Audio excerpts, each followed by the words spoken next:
This is Tibet, a landlocked country bordering India, Myanmar, Sikkim, and Nepal, and home to the most friendly, open-hearted people that you'll ever meet. A little more than 60 years ago, Tibet was known as the Forbidden City, and so much has changed since the 1970s.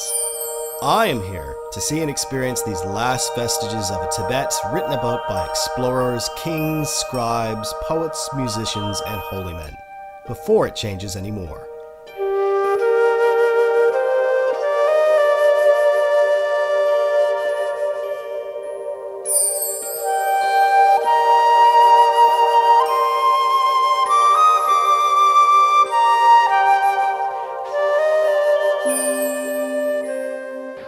I'm in Lhasa, a breathtaking 3,600 meters on my way up to 5,600 meters. And I'm here at a pivotal time, Saga Dawa month, the entire 4th lunar month on the Tibetan calendar, or about half of May and June, as you and I know it. It's a really exciting time to be here. There are thousands of pilgrims flocking in, and it's all in celebration of Buddha's birth, enlightenment, and passage into nirvana. So, let's go check it out. Each year, Lhasa becomes a little less Tibetan, but every year thousands of pilgrims, many of them from India, Nepal, and Sikkim, come to pay homage, to hope, and to pray, and they do this by walking circuits, koras, around the sacred mountains.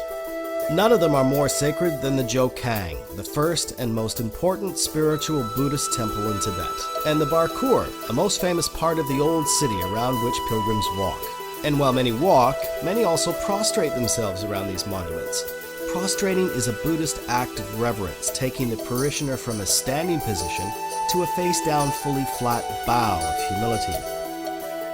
It takes hours, often days or weeks, to prostrate around these monuments. It's an act of conviction rarely seen in modern-day religion. The most imposing element of this landscape is the Potala Palace, literally a city on a hill. The Potala dominates the skies of Lhasa and has been the spiritual and political fortress for the reign of Dalai Lamas since it was first constructed by the 5th Dalai Lama in the 5th century. And it was here, the most recent, the 14th Dalai Lama, used to peer through his telescope at his subjects below, who in all likelihood were indulging a wee bit more than their esteemed ruler. There are many steps to the Potala, and at 3,600 meters they look a little easier than they actually are. Once we get inside, I'm sure it's all going to be worth it. If you've been to other Buddhist monasteries in India or Nepal, you may have borne witness to some of the splendid festivals of dance and costume. This doesn't happen anymore in the grand courtyard of the Potala, but you still feel the energy that this place would have created during the many celebrations on the Tibetan calendar. Not far away from the Potala are side-by-side monasteries of Sera and Prong. Pilgrims flock to these famous monasteries as well as performing acts of worship and remembrance. But while I was here, the monks of Sera were called to prayer. I was going to be allowed to witness a very personal part of their lives, something I'd always wanted to see.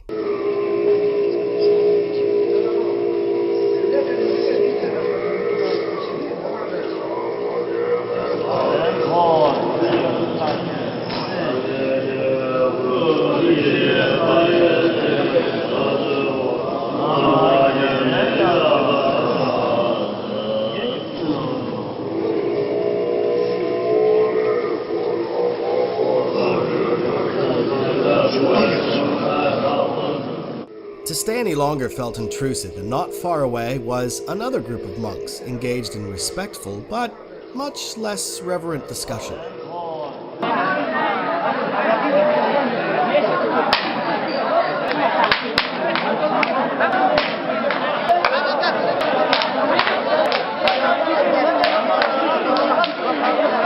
Sera Monastery is famous for many reasons historically, but today it's most known for one of the liveliest displays of Buddhist culture. The courtyard debates are held here about the teachings of Buddha and the philosophy of Buddhism, and there is no shortage of opinion. Following his statement, the questioner slaps the right hand through the left in the direction of the seated defender. The questioner often tries to mislead or provoke the defender into answering incorrectly or inappropriately. And when the defender sees and avoids this trap, he's allowed to make a bit of a dig by questioning his debater about his wisdom as a Buddhist. These debates are something even the Dalai Lamas had to partake in.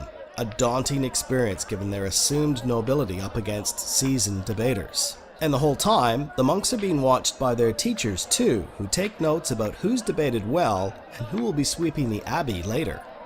In Western civilization, debates around religion normally end sooner or later with the debaters parting ways in opposite directions. But in Tibet, all are friends at the end, and they are much better defenders of their faith, prepared to give an answer to anyone who asks. Whatever your reasons for visiting Tibet, you shouldn't delay. More of the old world Tibet changes each and every day, making those last vestiges harder and harder to find. Sagadawa month in May and June is the perfect time to witness Lhasa come alive and experience more genuine happiness from the most peaceful people on the planet. In part 2 of my adventure, I'm doing the classic overland trip across the Tibetan Plateau, the highest geographical region on Earth, averaging elevations of 4,900 meters or 16,000 feet. I'm on my way to the Sagadawa Festival at the foot of the Holy Mount Kailash.